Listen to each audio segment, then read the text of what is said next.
আসসালামু আলাইকুম। এইরকম একটি ভাঙা রাস্তা দিয়ে হেঁটে যাওয়ার কিছুক্ষণ পরেই সবুজ গাছগাছালি ভরা একটা সুন্দর রাস্তায় উঠে পড়লাম। প্রতিদিন ঠিক এই রকম রাস্তা দিয়ে আমি অফিসে যাওয়া আসা করি। বাসা থেকে বের হয়েই ভাঙা রাস্তা।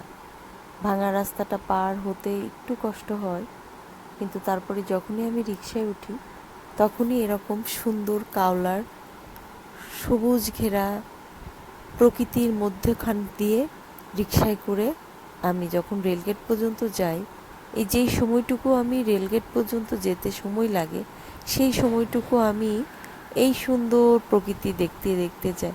আমি খুব বেশি প্রকৃতি প্রেমী। প্রকৃতি যদি সৌন্দর্য কোথাও আমি দেখতে পাই, আমি সেখানে মনে হয় যেন আটকে যাই। ভীষণ ভালো লাগে আমার। সকালে খুব কষ্ট হয় গরমের মধ্যে, কিন্তু রিকশায় করে যখন আমি এই পথটা দিয়ে যাই আমার খুব ভালো লাগে। সকালে অফিসে যাওয়ার সময়টা আমার ভীষণ আনন্দ লাগে।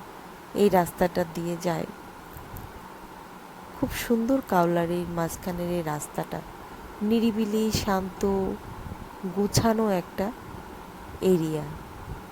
সবাইকে ধন্যবাদ।